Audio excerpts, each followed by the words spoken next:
Boa noite, pessoal. Como vocês estão? Chegou a nossa quarta aula ao vivo da disciplina de bem-estar de animais silvestres e zoológicos. Boa noite, professora Joseli. Tá me ouvindo? Boa noite, tudo bem? Boa noite, professor Leandro. Tudo bem? Boa noite, Pablo. Boa noite, professora. Tudo bem? Tudo ótimo. Bom, professora Joseli, muito prazer estar aqui com vocês nessa quarta aula. Prazer com você também, professor. Quer dar alguns recados antes de eu passar os meus recados? Não, pode dar os recados primeiro, depois eu converso. Beleza, então. Pessoal, quarta semana de aula, a gente tem encerramento de duas atividades, 2 e 3, e vai começar o agendamento para a prova dessa disciplina. Então, lembrem lá de conferir o calendário, não deixem para a última hora, vejam qual é a melhor data para vocês realizarem essa prova. E, além disso, começou a nossa semana de conhecimentos gerais, está aí já está a caminho. Assistam às palestras, realizem as atividades e qualquer dúvida, mandem mensagem lá no Falem com o Mediador. Professor Leandro, é só esse meu recado de hoje. É isso aí, pessoal. Não deixe de agendar as avaliações. Lembrem que o Polo tem as agendas, vocês têm que escolher o dia certinho. Não deixa para agendar no final, porque se deixa para agendar no final, às vezes você não consegue aquela data e horário que você quer. Tudo bem? Aproveitando ali também, pessoal, só lembrando, atividade de extensão. O professor estava analisando hoje, tem atividade de extensão lá para fazer, tem alunos que não desenvolveram atividade, alunos. Lembrando, pessoal, se chegar no final do curso e não tiver com a carga horária da extensão cumprida, não cola grau, tá? Você permanece na universidade aí para desenvolver as atividades de extensão. Já tem uma atividade de extensão lá que chama Patas Solidárias. Não deixa de participar, é um projeto desenvolvido especialmente para os alunos do bem-estar animal. Lá ele fala, tem toda uma introdução, ele comenta sobre a arrecadação de alimentos, né, de ração, sobre a arrecadação de produtos de higiene para animais. Tá, tem tudo a ver aí com o curso de vocês. E ele vale 30 horas de extensão. Dá uma observada lá, uma lida no projeto, faça adesão, participe do projeto, tá bom? Além desse, tem vários outros projetos que vocês podem participar, que também estão vinculados à área ambiental, à área de animais, e que vocês vão conseguir acumularem. Lembrando que vocês têm 10% da carga horária de extensão, é uma atividade obrigatória, tá, pessoal? Né? É uma obrigatória pelo MEC, tá bom? Então, é instituído para todas as universidades e todos os cursos do Brasil. Não deixa de analisar. Logo, nós organizaremos aí para fazer uma live de explicação da extensão novamente para vocês, para aprofundar o conhecimento da extensão, entender onde encontrar os projetos e poder fazer a adesão desse material. Tudo bem? Estou aqui também hoje, professor Pablo, para agradecer a professora Joseli por estar conosco aqui, embora, né, professora, tenha dado problema na câmera, a gente não consegue te ver, conseguiu ver só lá no começo da disciplina, a gente está aqui todo ouvidos, a gente consegue ouvir, analisar os slides bem construídos e a gente consegue ver e visualizar tudo aquilo que você está falando, tá? Professora, muitíssimo obrigado por participar conosco, por trazer um pouco do conhecimento acumulado todo nesse período de experiência com os nossos alunos aí, que com toda certeza vai fazer diferença no futuro de todo mundo e do nosso que também participa aqui assistindo as aulas. Eu que tenho que agradecer o convite, espero estar contribuindo sim na somatória do conhecimento de todo mundo. E é uma pena, porque, gente, para mim a câmera tá funcionando normal, testei com meu marido, tá tudo certo. Eu não sei o que que tá, que zica que é essa que deu nessa câmera. Porque eu sinto muito, porque eu até printarei a página e mandarei para vocês, para, tipo assim, eu tô me vendo, tô aqui, falei, Jesus eterno, como é que pode, né? Mas enfim. Problemas do ao vivo, não tem problema, professora. Mas fique em paz, a aula que segue, os alunos estão aqui já entrando na aula, né? A gente está iniciando. Só lembrando, né, professor Pablo, quem não pôde acompanhar a aula de hoje, a aula fica gravada, vocês podem assistir depois por demanda durante a semana ou até no período das provas, em outro momento, retomar essas aulas para aprofundar o conhecimento. Professora, novamente, um beijo, obrigado, Pablo, obrigado também. Galera, tchau para vocês, fiquem aí, então com a professora Joseli e boa aula para todo mundo. Obrigada, Obrigadão, professor. professor. Professora, pode subir seus slides, fazendo um favor? Boa aula, Ok. pessoal. Isso, apareceu. Boa aula, pessoal. Para quem quiser entrar no ao vivo e conversar com a professora, é só levantar a mão que no final da aula eu habilito a câmera e o microfone de vocês. Boa aula, professora. Obrigada. Então vamos lá, né, gente? Finalizando aí mais uma disciplina, né? Hoje é a nossa última aula. Passou muito rápido. E repito a minha fala de dizer que eu espero ter sido uma somatória, claro, do conhecimento de todos vocês aí, que vocês cada dia mais vão multiplicar as suas intenções, né? Quero estar em qual área, quero fazer o quê. A gente fica meio perdido às vezes durante o curso, mas depois a gente vai se encaixando. Então, hoje nós vamos finalizar as nossas aulas com as 3 últimas unidades do livro, né? Que é a unidade 7, a 8 e a 9. E eu. Só um minutinho. Eu não vou ler as metas de aprendizagem, porque está lá no livro, e que também a gente vai tomar tempo, mas praticamente na unidade 7 a gente vai falar de doenças de cativeiro, o que causa, o que, que a gente pode estar contribuindo aí para prevenir essas doenças, quais são as principais doenças e que afetam os animais de cativeiro, mas a gente vai ver que há uma diferença aí entre animais de sítio e que vivem em cinto, né? Quais são os métodos de prevenção, de diagnóstico dessas doenças, e a gente, como futuros profissionais, ver também quais são as estratégias que a gente pode utilizar para prevenir essa doença, né? Na unidade 8, nós vamos falar sobre as tecnologias, que está cada vez mais tomando conta aí de várias áreas e também já chegou nos zoológicos e aquários de todo mundo. Entender qual o verdadeiro papel dos zoológicos na educação pública. Às vezes a gente não tem uma tecnologia muito avançada para passar essas informações, mas a gente pode usar de forma verbal, né, de forma visual ali durante todo o passeio.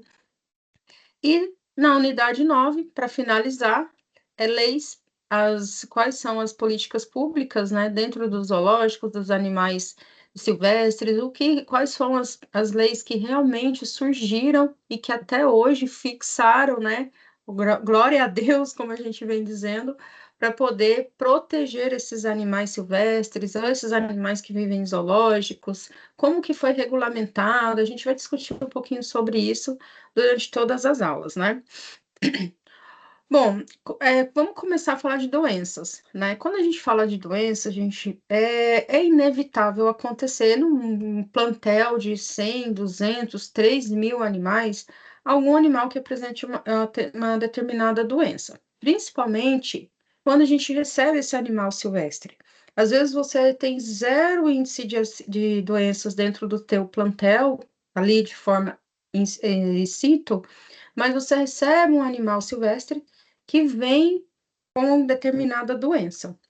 Então, existe vários protocolos que a gente consegue prevenir a manifestação dessa doença. Se o animal já está doente, a gente vai cuidar. A gente não vai deixar isso manifestar em outros animais. Aqui eu trouxe um exemplo, né, que aconteceu lá na cidade de Mutum, no Mato Grosso, e o resgate de uma arara canindé que estava com uma das asas quebradas. A primeira coisa, gente, quando se vai fazer um resgate, é olhar se esse animal está ou não identificado, né? Por se tratar de uma ave, possivelmente era para ter anilha. Se não tem anilha, a gente faz a leitura do microchip, porque muitos animais vêm com microchipado. E esse animal é proveniente da natureza, ele se realmente caiu, voou, bateu, foi acidentado, alguém atacou, né? E quando a gente recebe esses animais, né? Isso é muito importante falar aqui. Quando a gente recebe um animal, a gente trabalha no lugar, por exemplo, os setas da vida. Aí nos liga e fala assim: olha, a gente resgatou uma arara canindé, tá com a asa quebrada, a gente está levando aí para cuidados, né? Então você vai receber esse animal. Um dos principais passos a fazer é fazer toda essa avaliação visual do animal. Então, para me saber qual é a condição dele, é uma emergência, não é? Não, já fizeram os primeiros socorros, então a gente vai cuidar dele. Então, a partir de então, ele vai ver de forma ex situ, né? Ou seja, fora ali do seu habitat natural. Todo animal que chega ali, independentemente do ambiente que você está trabalhando, você precisa fazer uma ficha de identificação. Lá no zoo, a gente costuma usar o nome, a gente sempre coloca o nome nos nossos animais, todos lá têm o nome. O nome científico também é super importante. Claro que talvez você não vai conseguir identificar esse animal só olhando, pode ser um animal, de repente, bem diferente do que você está acostumado a mexer, mas é importante a identificação, por isso que lá nas primeiras aulas a gente viu sobre a classificação taxonômica, o nome popular, que é muito importante, e também vai muito de região. Arara canidé, por exemplo, tem região que chama ela de arara azul ou arara de peito amarelo, né? Então, existem regiões, mas na minha região chama arara canindé. A marcação, então ela tem ou ela não tem? Claro, se trata de uma ave, a forma correta é colocar uma anilha. Ou, se for uma serpente, por exemplo, a gente vai usar um microchip. É um felino silvestre, microchip. Normalmente, setas e cetras, eles não fazem esse tipo de identificação. Eles normalmente identificam com o número de ID. Mas se chega lá no nosso zoológico, por exemplo, proveniente de um cetas, aí a gente vai anilhar. Se for uma ave, e vai microchipar. Se for um réptil, por exemplo, uma tartaruga, enfim. Então, esse passo a passo, esse primeiro passo é super importante, porque eu identificando o animal, eu vou ter aquela ficha e aí eu já vou anotar ali o que que ele tem. Ele está mutilado, falta algum membro, né? A gente já recebeu maritaca, por exemplo, sem uma pata esquerda. Ou a gente já recebeu, por exemplo, uma arara macau sem uma das asas. O que que ocasionou isso, né? Então a gente recebe para ter todos esses cuidados.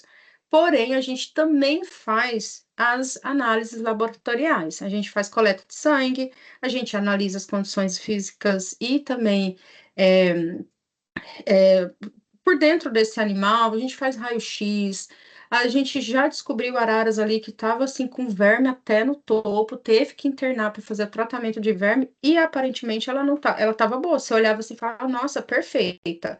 Então isso é super importante, tá? Então a gente que está indo para essa área, não só olhar o animal, e falar, nossa, que legal, ela tá bonitinha, só tá machucadinho o dedinho do pé. Não, a gente precisa fazer toda essa análise, né? Aí, a partir de então, esse animal ele vai começar a viver em cativeiro. É uma palavra assustadora, é uma palavra que não é muito legal a gente falar, né? Toda vez que fala em cativeiro, a gente já lembra de assalto, a gente já lembra de sequestro, que vai manter em cativeiro, né? Pelo que a gente vê na televisão, não sempre é um lugar bom. Porém, nós que estamos nessa área, a gente tem que pensar que cativeiro, sim, tem que ser algo positivo para quem está vivendo ali, inclusive para a gente que vai estar trabalhando ali.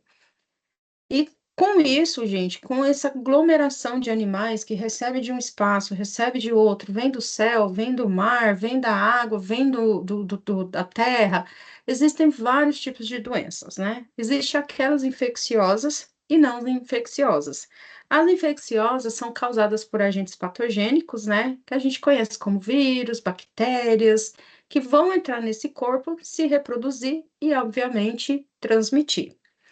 As doenças não infecciosas são aquelas que não são transmitidas por agentes patogênicos, porém, pode ter origem de fatores genéticos, ambientais, de repente, envelhecimento da vida. A gente já tem arara ali, por exemplo, com 40 anos, né? A gente tem uma lá que a gente periodicamente vai fazer mais exames do que aquela que não tem, que tem ali 2, 3 aninhos, né? Não deixa de fazer na de 2, 3 aninhos, mas aquela de 40 anos a gente vai acompanhando, porque existe doença que vai afetar o animal mais velho. E também a depender do estilo de vida dela. Existe arara, por exemplo, papagaio, gente, que tem câncer. Não sei se vocês já sabem disso. Então, é causada por um agente que não é causado por um agente patogênico, mas foi de forma genética. E eu só coloquei ali para a gente identificar que infecção é um tipo de parasitismo que pode ser definido como estado de existência desse organismo, né? Ou seja, que é o parasita, e em detrimento de outro, que é o hospedeiro. Os patógenos são esses organismos, não são os vírus, são os fungos e parasitas, né? E a virulência é a capacidade de um patógeno, desculpa, por exemplo, a bactéria, um vírus que vai causar danos a um hospedeiro. E também essa gravidade que é causada por conta desse dano, né? Esse vírus, ele é fatal? Ele não é? Ah, é um vírus que vai causar ali uma gripe, mas não é uma gripe que vai causar uma morte, né? Diferente, por exemplo, de um Covid que pode causar morte. Não, mas já teve gente que morreu de gripe. Então, é dependendo ali da gravidade que tiver ou de que causou aquele vírus, né? Por exemplo. Então, esse patógeno, né, gente, esse vírus, essa bactéria, ela pode adentrar no corpo do animal ali de várias formas, através de uma pele, através dos olhos, até da ingestão ou inalação através dos pulmões. Então, às vezes, você está trabalhando ali com um animal, de repente coloca a mão na boca, esse vírus pode ser transmitido só desse contato, né? Ou pode ser transmitida através de um outro animal, né? E o que a gente tem que levar em consideração é que esses animais que vivem tanto em cativeiro quanto em vida livre, eles são suscetíveis a determinados agentes causadores de doença. Então, a gente tem que tirar isso da cabeça, que o animal que em cativeiro, ele é muito mais suscetível do que aquele animal de vida livre. Se vocês pararem para pensar, o que estão em cativeiro, eu consigo fazer um controle. Por exemplo, como eu falei para vocês, a gente tem lá periodicamente, como a gente recebe animais de várias datas, né? A gente recebeu 2 em janeiro, 5 em fevereiro. A gente tem o acompanhamento através dessas fichas, né? O que é cada um fez qual tipo de exame. Então, eu tenho um controle lá dentro, eu percebo, eu vejo se o animal está um pouquinho, está demonstrando que está mais decaidinho, se as fezes dele tá ok, tá, gente? A gente analisa fezes quase o dia inteiro.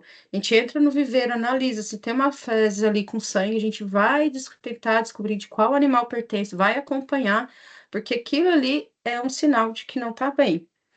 Então, eu consigo controlar o da vida livre, eu não consigo, né? Então, ele vai estar transmitindo para quem está vivendo de vida livre ali, às vezes sem parar. E em cativeiro, eu descubro, eu já tiro aquele animal, eu já isolo aquele animal para que não seja transmitível aos outros. Então, a gente está nesse meio, né, que a gente está trabalhando nessa área, a gente precisa combater esses patógenos, né? A gente precisa eliminar o mais rápido possível para que não afete tanto animais em cativeiro quanto animais em vida livres, por exemplo, se eu trabalho em um parque nacional. Promovendo, claro, obviamente, o bem-estar de várias formas. Cuidar do animal, prevenir, já é um bom passo para o bem-estar desse animal. Então, já colocamos na nossa cabeça que animais de vida livre, que animais que vivem em cativeiro, tanto um quanto o outro, sim, são suscetíveis a determinadas doenças. Essas doenças, elas podem não ser zoonóticas, né? E que a gente chama de zoonoses, e existem várias doenças, né? As mais conhecidas é a raiva, que ela pode ser transmitida pela saliva de animais infectados. Então, se um cão, por exemplo, um felino silvestre tem raiva, ele vai morder você, ele vai te infectar, a não ser que seja feita de toda forma de prevenção, né? A leishmaniose, que muita gente pensa que é só tocar ali no cachorro, já pegou, não, ela é transmitida pela picada de mosquito, existe um ciclo, né? De cada patógeno, a leptospirose, que é transmitida pela urina de roedores. Então, às vezes, os roedores, gente, eles não sei, mas como eles acham o caminho de lugares que trabalham com ração, que trabalham com girassol. Então, isso também é uma forma de prevenção. Eu tenho que estar combatendo esses animais, porque eles vão aparecer. Barata vai aparecer, gente. Aparecer não é o problema. A nossa solução é combater esses animais que estão aparecendo nesses locais que não pertencem a eles, né? A toxoplasmose, que é transmitida por fezes de gatos infectados, e aí existem outras, dengue, zika, chikungunya, covid, né? Covid, que no caso aqui da dengue, transmitida pela picada do mosquito Aedes aegypti. Então, a gente precisa, tá tendo bastante proliferação de Aedes aegypti, né? Então, vamos buscar uma forma de prevenir que essa doença passa cada vez mais adiante. E essas doenças comuns animais, gente, que ocorrem praticamente de forma extinta, a gente vai percebendo em cada um deles. Infelizmente, eu costumo dizer isso, as araras, os bico curvado, né, que são da família dos psitacídeos, papagaios, eles demoram manifestar quando estão doentes. Por quê? Porque se eles já demonstram que está doente, eles ficam suscetíveis a ser predados. Então, assim, eles fazem o possível e o impossível para não mostrar que está doente. Então, quando você entra no viveiro, tem 100 animais, 200 animais, e tá lá um papagaio de peito roxo quietinho no canto, é porque já está num grau bem avançado. Ou seja, eu realmente não consigo mais segurar a minha doença. Aí, de imediato, a gente isola e já pode levar direto no hospital veterinário fazer os exames. Mas existem alguns casos que você consegue ver, né, que o animal já está manifestando. E essas doenças mais comuns, perceptíveis, né, é a gastroenterite aguda ou crônica, problemas gastrointestinais, às vezes o animal ele para de comer, ou às vezes ele regurgita, às vezes ele vomita, às vezes ele come pouquinho, é um animal que você está acompanhando ali, gente, o dia inteiro, todos os dias. Você sabe, inclusive, por exemplo, a gente tem uma ave lá, que é um Maracanã do Buriti, que chama Magali.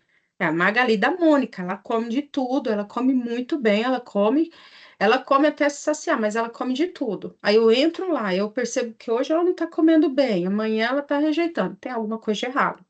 Pneumonia, tá, gente? A ave pega muito pneumonia, inclusive agora a gente vai acompanhando a temperatura. Olha, a gente já está acompanhando a temperatura, como que vai ser a previsão de tempo já, porque cai a temperatura, eles ficam bem suscetíveis à pneumonia. Né? Já teve casos que a gente tratou ali bem grave de pneumonia, oxigênio, internação, em aves, tá? Existem traumas, por exemplo, mordidas ou feridas. Então, às vezes, o animal, ele briga, ele voa, ele bate, né? Fraturas, luxações articulares, isso é mais fácil você perceber, né? Existem muitos parasitas intestinais, então, por isso que eu falei para você, a gente está observando as fezes. Nossa arara azul, ela veio com muito verme, então, durante muito tempo, a gente foi coletando todos os dias as fezes dela para acompanhar se estava diminuindo, problemas obstétricos, doenças articulares degenerativas, e que normalmente ocorrem em aves mais velhas. Então, você vai percebendo se ela está posando bem. Às vezes, é por conta das dores articulares, ela não posa com as patas, ela segura o peito dela, então ela abre um pouquinho assim a pata e fica com o peito escorado. Então, você pode ir lá analisar se está tudo bem, porque não tá, tá? Então, o olhar nosso, eu sempre costumo dizer isso, para todo mundo que vai trabalhar lá no Zoo, não importa se é freelancer, o que seja, o nosso olhar, gente, é o que cuida, é o que previne o pior. Então, a gente não só tem que entrar no viveiro e trocar uma água, a gente não só tem que entrar no viveiro e colocar e preocupar que se tem água ou se tem comida, tem que preocupar se estão comendo, porque às vezes tem 10 comendo e 2 ficando sem comer. Então, tudo isso daí vai ajudar a prevenir essas doenças. Segundo a Organização Mundial de Saúde, existe mais de 200 tipos de doenças zoonóticas identificadas no mundo, né? Então, imagina só você dar conta de entender as 200 doenças. Mas existem doenças específicas de papagaio, existem doenças específicas que vai afetar mais uma arara, mais um felino silvestre, ou uma girafa, ou um animal mais aquático, né? Então, você vai por eliminatórias. E, como eu falei, já adiantando um pouco, existem aquelas que são visíveis, são sintomáticas, algumas são assintomáticas, outras não são tão visíveis, né? Então, você tem que estudar o animal que você está cuidando. Então, você está trabalhando no Zoológico de São Paulo, 3.200, você não vai cuidar sozinho. Mas você tem que ajudar a ver todo aquele animal. Então, se a sua parte é mais dos felinos silvestres, você vai ver o comportamento desse felino. Como que ele está hoje? Ele está mais agitado? Ele está se automutilando? Existem animais, gente, que se automutilam, eles se mordem. A maioria, por exemplo, dos papagaios, eles arrancam apenas, principalmente ali do peito. Quando começa a arrancar demais, tem alguma coisa de errado.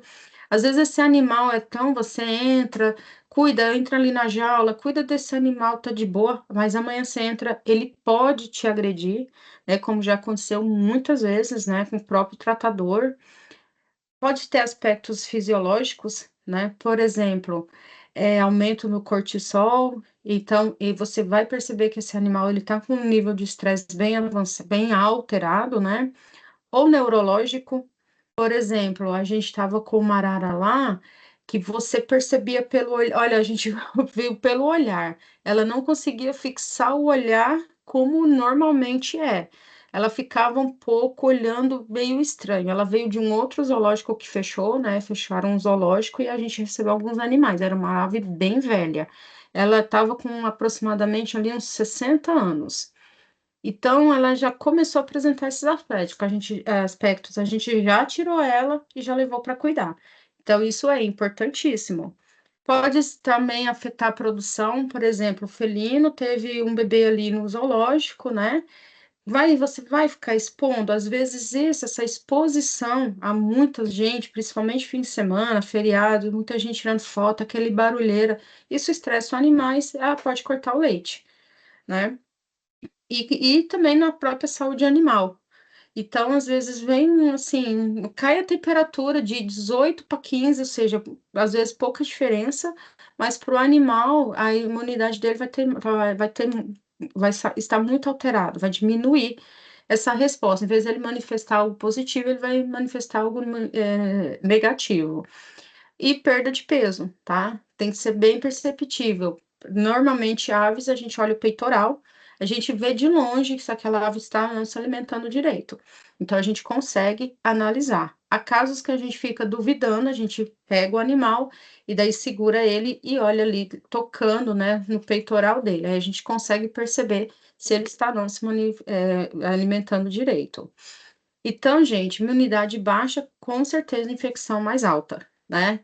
Cuidar com a superlotação, isso vai contribuir para os estágios de vida não parasitário aumentar e animal infectado em ambiente natural, gente, tem condições favoráveis para esse aumento de doenças. Muito cuidado que às vezes você tem um animal, ele está doente, você vai dar excesso de remédio, isso vai contribuir para a imunidade dele, ou às vezes vai faltar. Dosagem, gente, tem que tomar bastante cuidado. Existem cursos, né? Por exemplo, medicina veterinária, tem que ser o médico veterinário para calcular, fazer o cálculo correto daquele remédio para aquela determinada doença. Infelizmente, também existe agente patogênico que está dando risada para certos medicamentos. Então, às vezes você vai usar para aquela finalidade, mas ele está super resistente, né? Como, por exemplo, aconteceu com o da Covid. Existe o vírus da gripe aviária também, que está bem difícil combater, o vírus da raiva. Então, assim, existem muitos vírus que eles estão driblando aqueles medicamentos. Então, não achem ruim quando tem que falar assim, vamos fazer a dosagem X, vamos aumentar. Todo ano você tem que tomar ali a vacina para determinado vírus. Porque, claro, o vírus ele tem uma capacidade de multiplicação muito rápida e justamente essa mudança no seu DNA. Ele quer sobreviver, cá então, e a gente quer que ele morra. Então ele vai ter essa briga aí com a gente. E as doenças, não importa qual seja, gente, a gente precisa estudar como foi a contaminação, ou como que ela é transmitida para aquele animal, quais são os sintomas, para que a gente busque o melhor tratamento e obtenha os melhores resultados. Então, por exemplo, a giardíase também ataca bastante a aves, né? Ataca jabutis, tartarugas, e ela é uma infecção parasitária intestinal, né? Que é transmitida de cães para humanos, por exemplo. Você percebe através da diarreia com mau cheiro. Como que você faz ali a análise, né? Através da flutuação rotineira das fezes, ou tá também através de sintomas clínicos. Qual que é o melhor tratamento? Eu vou usar um medicamento que chama fenbendazol e metronidazol. Mas está acontecendo com muita frequência. Então, a gente vai fazer uma análise para não faltar esse determinado remédio na nossa farmácia. E as doenças, gente, ela tanto é transmitida de animal para animal, né? Humano, não humano. A gente precisa combater e a gente pode combater de diversas formas. Uma delas é utilizando o enriquecimento ambiental, que a gente já falou nas nossas outras aulas, né? Isso vai permitir que os animais desfrutem de atividades diárias que vão satisfazer as suas necessidades físicas, as suas necessidades fisiológicas, cognitivas, às vezes ocupar o tempo deles, gente. Papagaio, bico curvado, eles adoram estar o tempo inteiro mexendo. Às vezes, ali, depois que eles comem, eles ficam um pouquinho quietinho ali para fazer a sua digestão, mas eles querem bicar. Então, por isso que a gente trabalha sem brincos, sem acessórios, porque eles querem. Então, a gente faz o enriquecimento, né, com móveis ali, que vão entreter eles. Isso também vai evitar, por exemplo, uma doença neurológica. Evitar, né? Que é o que a gente tenta. Isso vai conseguir, a gente pode propor para eles um enriquecimento, o que a gente pode fazer com que aumente a diversidade comportamental. Então, em vez de ele ficar só quietinho, ele pode estar trabalhando, em vez de ele ficar só naquele cantinho, ele pode estar buscando outros ambientes para poder, por exemplo, posar. Podemos contribuir para reduzir a frequência no comportamentos anormais, então, aquele animal está muito agitado, aquele felino está muito agitado, então vamos colocar ali um tronco bem oco para ele passar por baixo, se esconder, brincar, jogar uma bola de feno, por exemplo, para ele girar né, e brincar ali. É, com, até então, comprovadamente, aumenta o uso positivo e abrangente desse ambiente de cativeiro, então ele pode dividir ali a atividade com outro animal que às vezes ele não se dava muito bem e ser coleguinha legal ali. E o que a gente propõe, gente? Manter sempre a saúde e bem-estar desses animais. E com isso, é uma junta de pessoas trabalhando ali, como a gente nunca está sozinho, né? Como equipes com profissionais, por exemplo, de bem-estar animal, com médicos veterinários, com zootecnistas, né, com biólogos. E os órgãos ambientais, gente, são os responsáveis pela inspeção dos zoológicos. Então, vira e mexe, a gente está suscetível a qualquer momento aparecer o órgão ambiental ali. Então, eu não vou propor ao bem-estar animal só porque eu vou receber a visita de um pessoal do IBAMA. Não, eu tenho que estar contribuindo para eles, para quem a gente está cuidando, que são os nossos animais. Se eles chegarem hoje e ver, ok, né? Se eles não chegarem, eles vão ver que o animal está bem ali, mesmo às vezes não tem um enriquecimento naquele dia. E a gente tem que pensar na necessidade de cada animal. Então, se eu tenho um felino de grande porte, eu tenho que pensar na alimentação. Essa alimentação está sendo adequada para ele? Quantos felinos eu tenho naquele ambiente? Quantos tem que se alimentar? Está sendo ok? Como que é o alojamento? Está ideal os metros quadrados para aquele animal? Então, a gente tem que pensar em tudo isso, né? E essas inspeções, gente, tem que ser rigorosas. Como eu acabei de falar para vocês, a gente que está lá todos os dias, todo momento, nós somos os inspetores, a gente tem que estar analisando. Eu entro no viveiro de imersão, por exemplo, eu vou olhando no chão, eu vou olhando no teto, eu vou olhando em tudo, para saber se os animais estão bem, quem está convivendo com quem, está tendo briga, se não está, o porquê, o que está acontecendo, né? Mudança de clima é incrível, o céu tá com sol rachando, nubla, você já vê que eles mudam o comportamento. Então, nesse momento, a gente está mais atento. Então, existem vários desafios nas questões animais e a gente precisa respeitar o bem-estar animal. É uma questão obrigatória, uma questão de ética. E nós temos que ser transmissores disso daí. Vai receber um visitante ali, por exemplo, a gente tem que promover isso para eles, tem que promover através da educação ambiental. Por que que eu não. Oh, falei para vocês na aula passada, o cara entrou lá, meu sonho é cuspir numa lhama. Meu filho, pelo amor de Deus, sabe? Então, assim, você tem que mostrar para essas pessoas que eles estão inseridos num ambiente que é do animal, não é seu. Você tem que visitar a casa deles, né? Eu vou entrar na sua casa, meu sonho é ficar pelada aqui. Não, gente, pelo amor de Deus, né? Então, a gente tem que respeitar o ambiente do animal. Assim como a sua biologia, sua fisiologia, sua ecologia. Ah, mas por que que essa arara tá nessa galhada? Porque tem que ser uma galhada forte, tem que ser uma galhada de goiabeira. Por que que não é um eucalipto? Tem gente que questiona isso, porque aquilo ali é o bom para eles, né? Essas leis, quais são as que regulamentam certinho o seu uso, a ética, o que é moral fazer ou não? E existe outro desafio, gente, que são as mudanças climáticas, que são as espécies invasoras. Por exemplo, a pito indiana albina é uma espécie invasora que alguém introduziu, né, e acabou sendo invasora. Os novos patógenos que estão surgindo. Então, a gente pensar no bem-estar é pensar num todo, não só, eu vou receber um felino silvestre e eu tenho onde colocar ele, uma jaula, olha que lindo. Não, tem que pensar num todo, né? As alterações antrópicas, o que a gente já viu nas aulas anteriores, que são as mortalidades nas estradas, e entre outros, né? Olha só, 3 milhões de aves, gente, desapareceram na América do Norte nas últimas 5 décadas. Então, em 50 anos, 3 milhões de aves aí deixaram de existir. Então, existe muito desafio, e para isso é necessário planejar, recomendar estratégias, medidas práticas. A gente pode ajudar isso, sentar e ver qual que é o melhor, o que que a gente pode conseguir fazer de bem-estar para esse animal, seja em curto e médio prazo. Não vamos deixar para longo prazo, né? E prevenção, gente, é sempre o melhor remédio. É a primeira linha de defesa para combater o mal-estar desse animal, né? E o médico veterinário, claro, vai ajudar, vai contribuir para a prevenção, o controle e a erradicação dessas doenças. Como eu falei, ele tem que estar ali para estar calculando a dosagem certa para combater aquele vírus.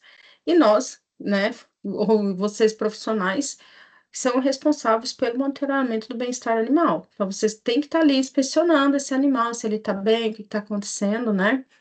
E esse animal, ele só pode retornar ao seu ambiente anterior quando ele estiver totalmente curado. Então, lembra daquela arara que a gente viu lá no primeiro slide? Ah, ela fraturou uma asa, mas, gente, nós recebemos um tucano com fraturado uma asa. Ele tem 2 pinos, ele não vai mais sobreviver à natureza sozinho. Aí ele está ali, ele vive livre no zoo, porém, ele está ali, ele está sobre os nossos cuidados. Agora, eu vou pegar e colocar na natureza e falar, vai com Deus, meu filho, se vira. Não, primeira galhada que pousar, um predador vir, já era, né? Quem é predador do tucano normalmente é o carcará. Então, existem várias técnicas, então, de prevenção. A gente pode excluir, isolar esse agente causador de uma área geográfica específica, através da imunização, de controles ambientais e também agentes químicos. A gente precisa educar as pessoas sobre a prevenção de doenças em massa, por exemplo, a dengue, né? A gente consegue fazer educação ambiental pedindo, implorando, pelo amor de Deus, para não deixar água parada, para cuidar, também através da vacinação. Tem gente que corre de vacina. Gente, eu sou a favor de vacina assim num nível hard. Se existiu pessoas, gente, que ficaram debruçadas muitos e muitos anos sobre uma mesa de laboratório estudando como prevenir, como combater aquele vírus. Se eu não confiar no cientista, eu nem tinha feito doutorado, entendeu? Então, assim, é para a gente pensar, né? E existem tecnologias emergentes, então a gente já pulou aí para a nossa unidade 8. Vamos só fazer algum repasse. Então, a gente viu lá na unidade 1 a classificação desses animais. Olha como que eu vim falando para vocês, que a gente foi construindo os nossos degrauzinhos, né, para chegar na aula de hoje. E tudo tem a sua finalidade, tudo tem o seu porquê. Então, se a gente for recapitular tudo que a gente viu lá nas primeiras unidades, a gente vai vendo como que hoje está sendo importante a gente ouvir isso. Se eu receber um animal, como eu vou classificar ele? Não preciso colocar a classificação taxonômica inteira, mas eu tenho que entender de gênero e tenho que entender de espécie, né? E claro, tudo isso é junção para a saúde e para o bem-estar animal.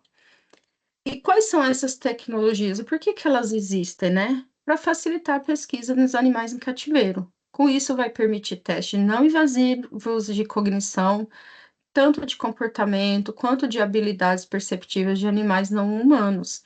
E, claro, pensando sempre em melhorar o bem-estar animal. Às vezes eu estou promovendo algo que eu estou achando que está bom, mas pode ser melhor, né? Então, promover, como eu já falei, diversidade comportamental, vamos aumentar o controle, a escolha, vamos criar ambientes mais complexos, né? Isso ajudar. É como se fosse uma criança quando vai visitar, por exemplo, um dentista a primeira vez. Se é um dentista que não promove algo que prenda aquela criança ali, ela nunca mais vai voltar no dentista, né? A gente tem que pensar na mesma coisa. E para isso, existe o zoopaisagismo, que é um sistema interligado de salas ou grandes espaços onde esses animais vão se movimentar livremente, como se fossem em seu habitat natural. Então, eu vou criar um ambiente. Gente, isso eu achei tão legal, porque eu sou um pouco lerda para entender como que está hoje as tecnologias, né? Eu entrei lá no site e falar, vou criar um ambiente, criar um ambiente de zoológico com comedouros e bebedouros, com girafas, elefantes e leões. Aí ele me deu isso daqui, em forma de foto. Eu achei perfeito no sentido de que ele pensou bem na girafa, que são animais que comem, né, arbustos mais altos, mas eu não entendi porque que ele meteu ali o leão e a girafa junto, que o leão é predador da girafa, né? Pode atacar um elefante também. Então não tá bem correto. Mas eu brinquei, né? Eu coloquei, aí eu falei, não, tá muito sem graça, eu quero um riacho no meio, vamos separar então, né? Só que o elefante acabou ficando do lado do leão. Então, assim, a gente pode usar a tecnologia, a gente sempre a nosso favor.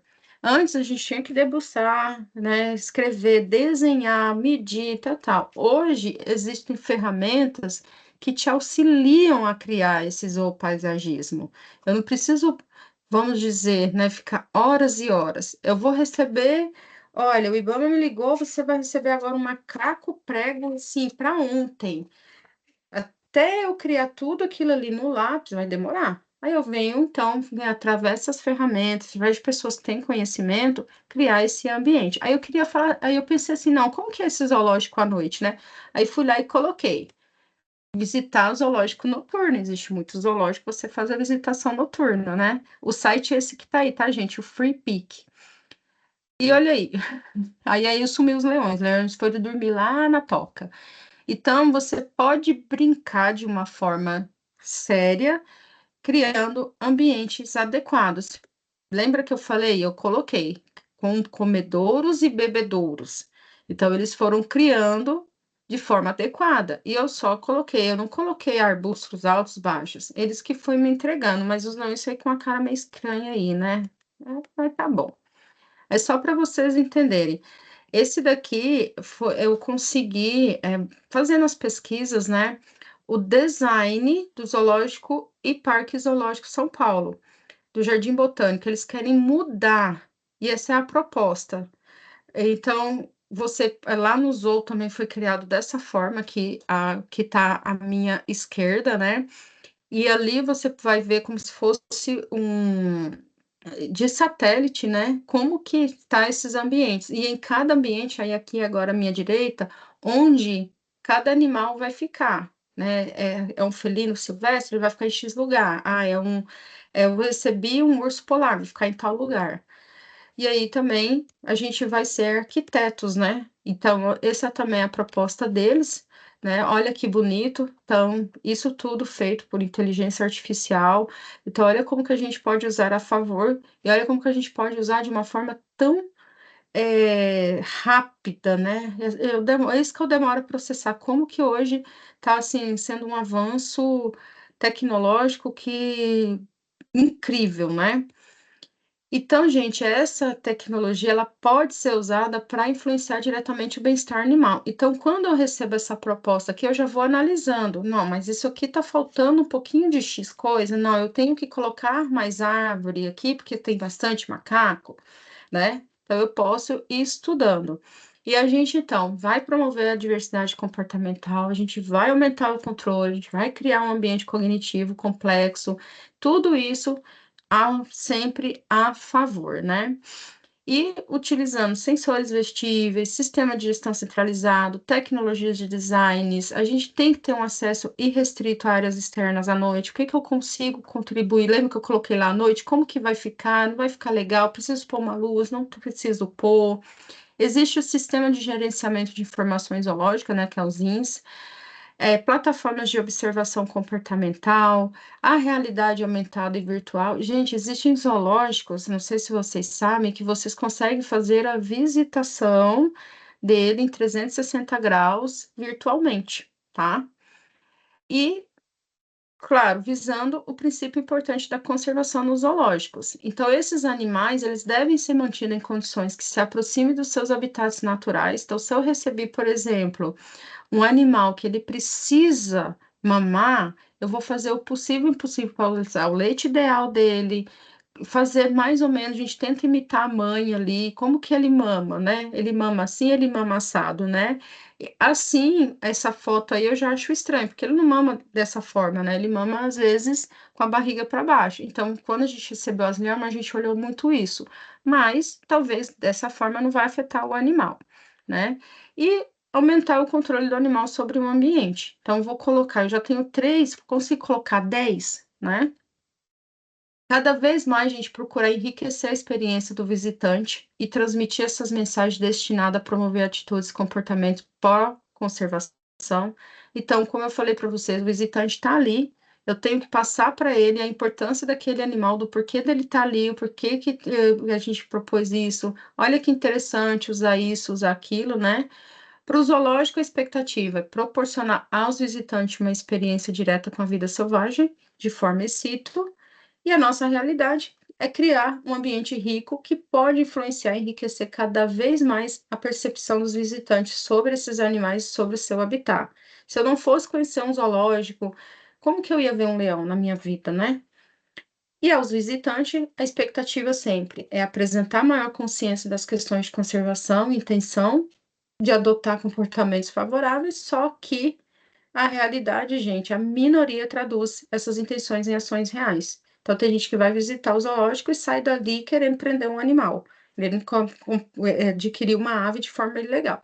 E não, a gente tem que fazer isso de forma inversa, né?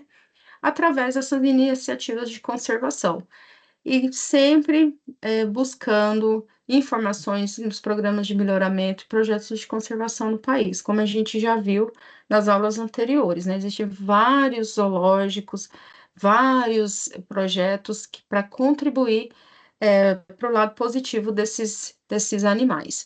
E toda essa educação pública sobre a conservação realizada em zoológicos, a gente assistiu fases, a fase de iniciação, de definição, de design, de desenvolvimento, de implementação e execução, e também de monitoramento e avaliação. Executei, eu criei aquele ambiente para aquela girafa. Ela está bem? Ela está se sentindo confortável naquele ambiente? Eu vou avaliar, não tá? O que que eu posso fazer para melhorar? E isso daí, gente, aí é contínuo, todos os dias e todos os momentos, tá? Então, essa aqui, por exemplo, é um exemplo, né?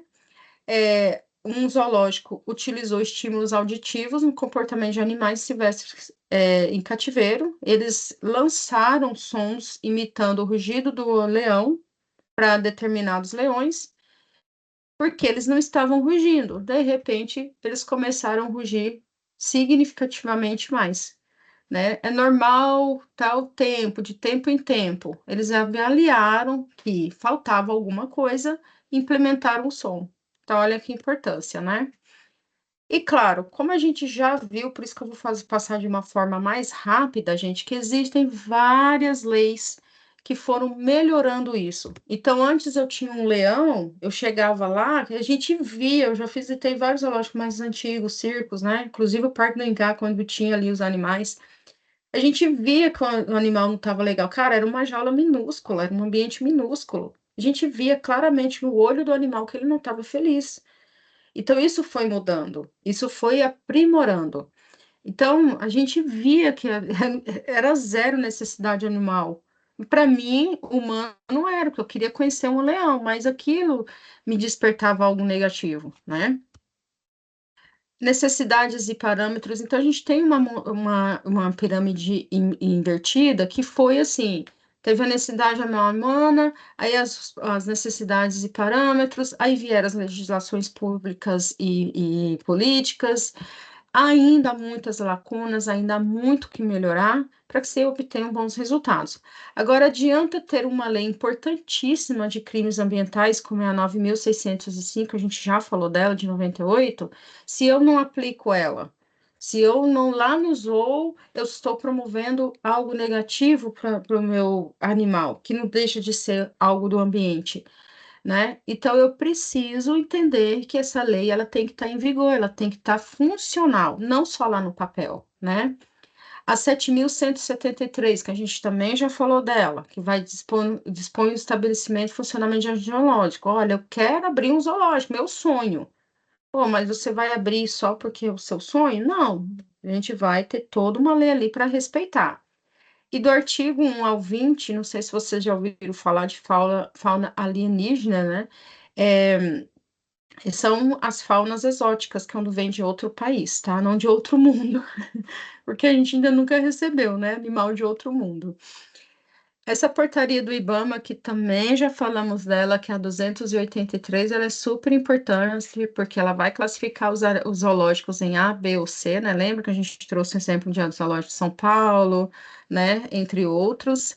Só para a gente relembrar, tá? Por isso que nos outros ali eu fiquei um tempo maior. A instrução normativa do IBAMA número 7 de 2015, olha que lei recente se a gente for ver. Por mais que seja uma instrução normativa, ela veio justamente para normatizar as categorias de uso e manejo da fauna silvestre em cativeiro. Então, como que eu consigo adquirir um animal silvestre, né? E aqui, o que que eu tenho que fazer para me receber esse animal? O que que eu preciso, né? Não é só receber, como eu falei. A administrativa, número 108 de 94, aí estabelece que o indivíduo ele precisa o que que ele precisa fazer para se tornar um guardião oficial da vida selvagem e como se registrar no IBAMA. A gente recebe muito essa pergunta lá, mas eu queria muito receber animais de apreensão para cuidar, o que que eu tenho que fazer? Então, tudo tem lei, tá, gente? Existem penalidades. Se eu não cumpro aquela lei, eu vou ser notificado e vou receber multa. E existe multa, gente, muito alta. Existe multa de 50 mil reais, a depender da situação.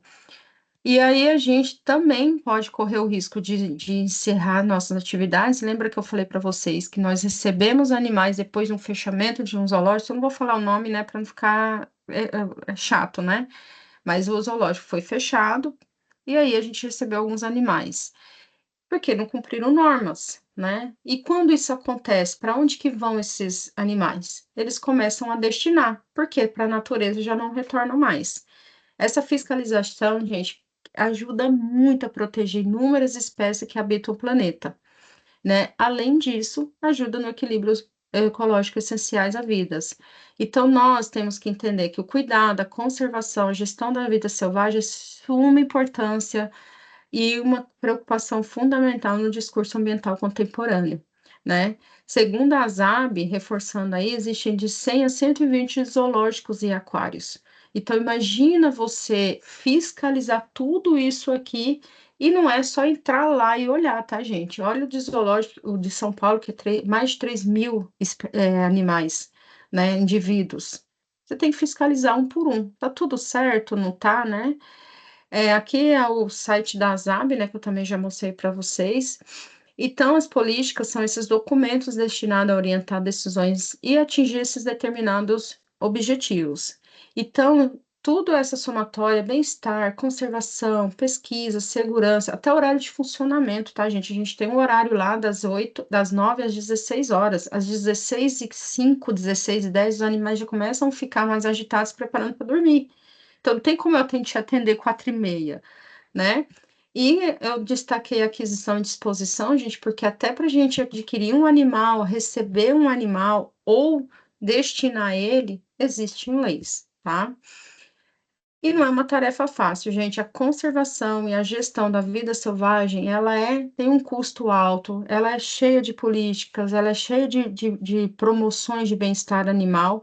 Então, existem vários esforços colaborativos, não sou só eu que tenho que trabalhar ali, existe a médica veterinária, existe outra bióloga, existe as pessoas que contribuem, até o seu Orlando, que é o que varre, que é o que cuida, que é o que está ali o tempo inteiro para justamente promover esse bem-estar animal. Alimentação, alojamento, medicamento, tem que estar ali pronto para o que der e vier.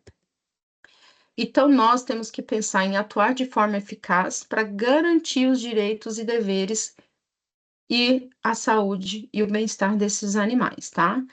E aí, para finalizar, Acho que passou um pouquinho aí, desculpa, tá, gente? A gente tem aqui mais uma vez, né, algumas orientações para vocês aumentarem cada vez mais, enriquecer mais o conhecimento de vocês, que é esse documento, né, que é o Projeto para a Vigilância Epidemiológica de Zoonoses e a Importância em Saúde Pública em Animais,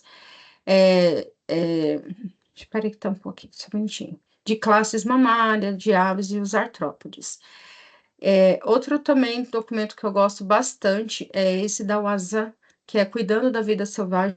É um livro muito bom e ele mostra assim várias formas de você cuidar, até de forma instinto ali no próprio ambiente, né? E essa é uma dissertação de mestrado que fala sobre a vida silvestre e cito quais são as perspectivas sobre as políticas públicas de conservação da fauna em cativeiro, né? E assim a gente encerra a nossa disciplina, e eu espero ter contribuído bastante aí. E é isso. É isso, né, professora? Muito obrigado por você conseguir passar seus conhecimentos para a gente nessa disciplina tão maravilhosa. Obrigado pela sua participação aqui nessa aula. Foi um prazer atuar com você nessa disciplina. Nossa, eu só tenho a agradecer a todos vocês, todos os alunos. Dúvidas, se tiverem, não sei se alguém quer fazer alguma pergunta, né? E obrigada mais uma vez. Hoje foi um pouco mais puxado, porque hoje é mais leitura mesmo, né? Mas é isso. Imagina, professora, sua aula é sempre maravilhosa. Bom, pessoal, Obrigada. hoje a gente encerra por aqui essa quarta aula ao vivo. Para quem quiser assistir a aula, posteriormente ela vai ficar gravada, então vai estar lá no estúdio de vocês. Se tiverem alguma dúvida, mandem lá no Fale com o Mediador, que mesmo a professora não aparecendo na próxima semana, eu posso mandar para ela e junto eu e ela a gente responde a sua dúvida, né, professora? Com certeza, eu sempre fico esperando, né? Cadê? Tem dúvida? Não tem, né? Mas podem Sim. perguntar sim, tá? Então é isso, pessoal. Fiquem atentos aos comunicados que eu envio para vocês. Lá na sala do café eu posto esses artigos que a professora sempre deixa no final aqui da aula dela. Eu posto para ficar mais fácil para vocês acessarem esses artigos. E qualquer coisa, mandem lá no Falem com o Mediador que a gente conversa durante a semana. Professora, novamente, muito obrigado pela sua participação. E a gente se despede por aqui na disciplina com você, mas para nós, para os alunos, a gente continua lá pelo estúdio. Beleza? Obrigada, gente, e até breve, quem sabe. Até, professora. Tchau, tchau, pessoal.